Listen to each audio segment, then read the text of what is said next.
well, I was going to go to sleep. I was going to go to bed. But then I had to get this little comment in response to something that I posted under Deconverted Man's video. Proof God does not exist. Some lovely person with a kind of a troll-like disposition on the way he writes, by the name of Slender Monster, writes, "Yo, deconverted man, God is real, with just 5 logical proofs by St. Thomas Aquinas, whatever." First proof, first mover. Everything is set in motion, but in order for it to be in motion, it had to be pushed from something else.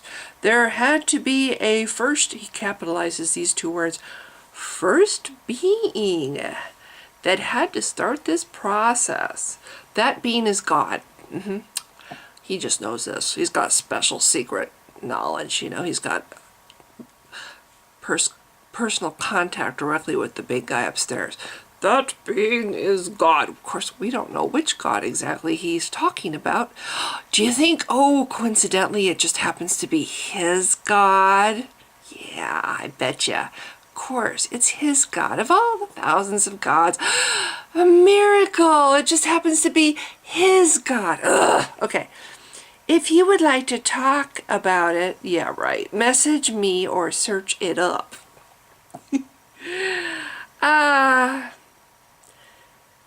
Okay. There had to be a first being that started the process. Okay, and before the process was started, what was going on? The process has not started yet. There's just this first being. And what's he doing?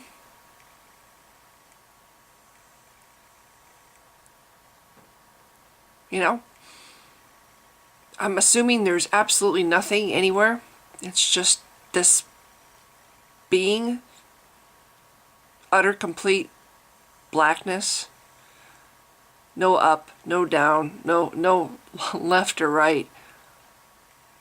No sound. Nothing. Just an envelope of absolute darkness. And there's this first being, and he's just sitting there in absolute darkness. Billions of years go by, and he's just sitting there in absolute darkness. He doesn't have a creator. Nobody created him. No, because he's always been there. Never had a creator. He never had a beginning. No, he's always been there. There was nothing. It says there had to be everything is set in motion, he writes. Everything is set in motion.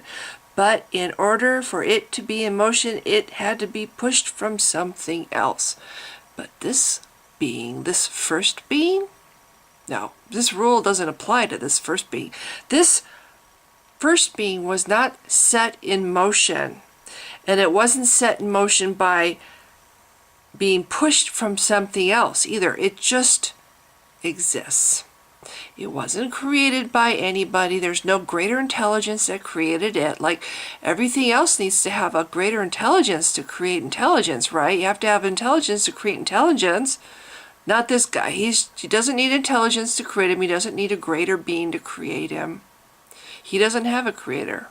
He doesn't have a beginning. He didn't have anything setting him in motion. He didn't have anything being pushed by something else. He's just sitting there. And he's just been sitting there forever.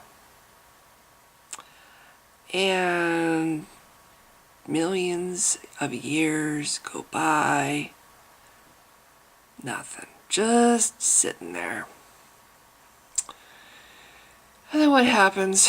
Let's see. In the darkness of nothingness, he's sitting there. Eventually he has an epiphany. I could be doing something. Instead of just sitting here, I could be doing something. Wow. But there's absolutely nothing except him. So he conjures up stuff to make the universe.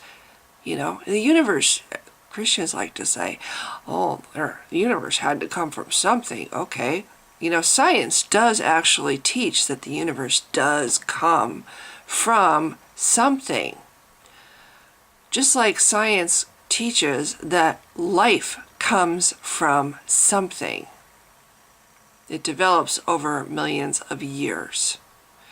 Christianity teaches that there's nothing except this God in a black envelope of nothingness. And he just says one day, after sitting there for, I don't know, forever, all by himself, nothing to do, after a long time sitting there, he decides that he is going to make something from nothing, because there's nothing there except this first being. There's no matter, there's no energy, there is nothing, just this first being sitting there in the vast envelope of nothing. And what does he do? He creates the universe out of nothing, from absolute nothing. He creates a universe. And Christians like to find fault in the Big Bang Theory. Oh, something can't come from nothing. You think? Look at your own religion. What is it teaching? It teaches that there's nothing except God. Just God, who doesn't need a creator. He doesn't need a beginning. He doesn't need anything. He's just there. He's always been there. He'll always be there. He's just there. No explanation. Just sits there for millions of trillions of zillions of years in absolute nothing. And waves a magic wand and boom, there's the universe.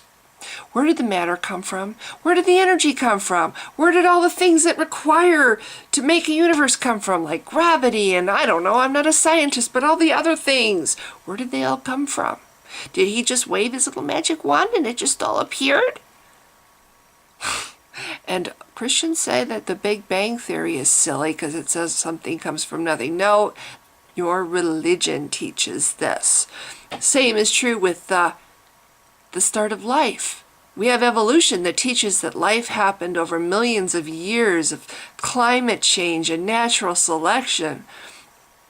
Species dying out, other species taking its place, erosion of the land and continents moving, and all this upheaval that's going on the earth. And from all this comes life, all the different changes of life, all the different adaptations of life. And what does Christianity teach? That God just said, I think I'll put a zebra over there. Poof, there it is. I think I'll have some giraffes right over there. Poof, there they are. Just out of thin air, there they are. Just there they are, fully developed, fully whatever, no little one-celled creature that gradually develops and grows and splits and eventually becomes something a little bit more complex, which eventually becomes a little more complex, etc., etc., etc. No, just there it is, zebra, there it is, giraffe, there it is, lion. Let's just make all these little animals. There's no explanation for where they came from because God just waved his little magic wand, woo, woo, woo, woo, woo, and there they are. And then he makes man. Humans are the only ones that he actually bothers to explain how he does it. He uses dirt. He takes the dirt and he takes the, and there it is. And Christians believe this. They make fun of science. This guy, oh yes, well, Saint so-and-so says 5 proofs of God. There's something on the internet. If you Google, you can get $1 million if you can show one shred of testable evidence for the existence of God. You can get $1 million for it. That offer's been on the internet since 1996. All these Christians that walk around, God exists, here's 5 proofs that God exists, yeah! Where are these guys presenting their proofs? Are they going in to claim this money? Maybe they just don't want $1 million. Maybe they just feel like it's sinful to have $1 million. So they just, we'll just, we have all this tons of evidence to prove God, but we just don't want to bother with getting all that money. No! So anyway, people like this just annoy the hell out of me.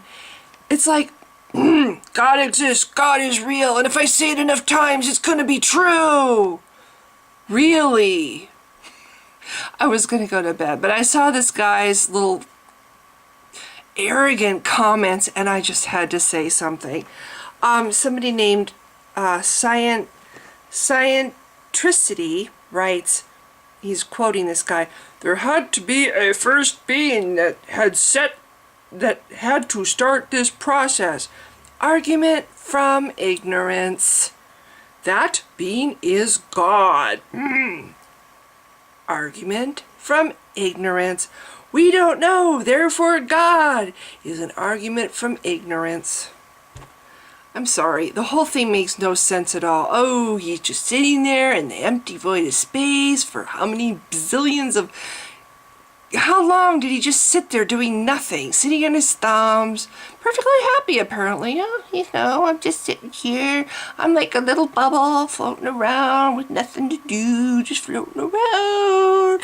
Hello! I'm thinking about the sequel to Superman. Oh, no, is it? No, I think it's actually... No, it is a sequel to Superman where Zod and the other two get put on that little record and they go floating off into space. That's God. God's just like, ooh, floating around, you know, nothing to do. Yeah. And this makes sense. How? Oh, he's just floating around just waiting because, you know, his whole existence that he's always been, you know, that's all because we humans need to exist. It's all it comes down to. This is what it all, you know, human beings are so important that we require this. So anyway, I can go on forever ranting about this mentality, but I won't. I have to go to bed. So thanks for watching if you have. Bye!